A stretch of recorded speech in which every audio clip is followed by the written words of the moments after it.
You are watching tomorrow's classrooms today. Lesson 8, Understanding the Structure of Compound Complex Sentences.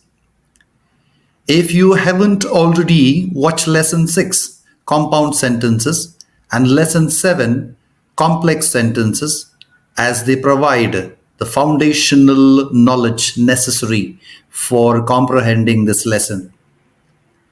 So, what exactly is a compound complex sentence?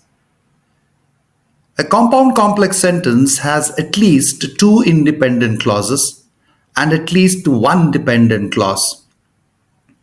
To clarify, an independent clause or a main clause is a group of words that can stand alone as a sentence.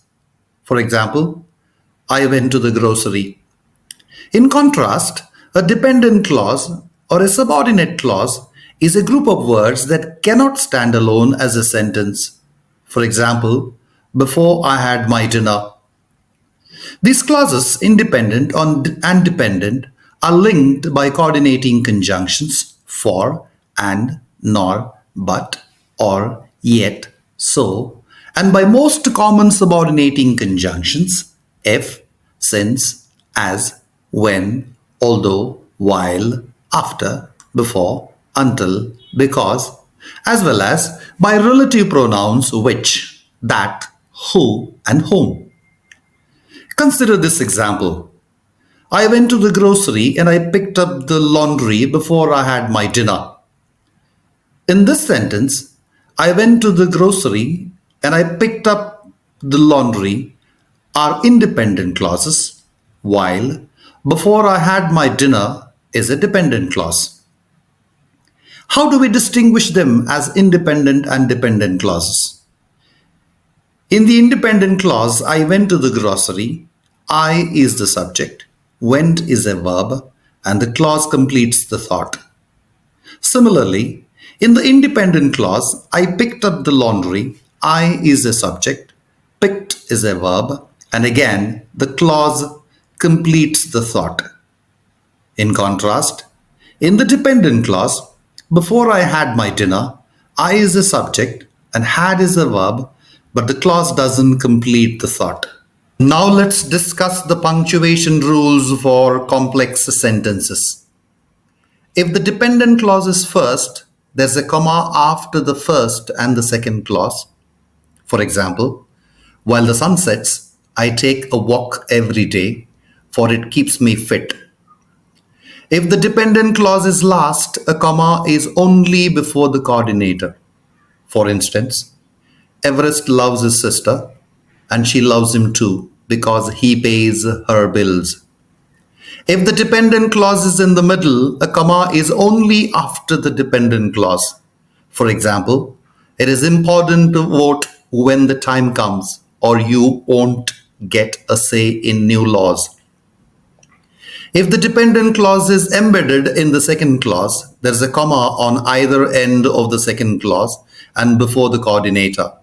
For instance, we decided that the movie was too violent, but our children who like to watch scary movies thought we were wrong.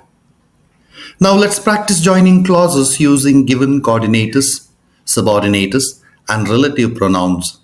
Use the given details to do so. Task 1, coordinator but, subordinator while. Clause 1, Tom reads novels.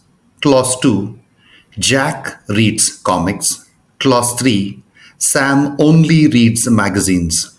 Structure, the dependent clause first, the first independent clause next, and the second independent clause last.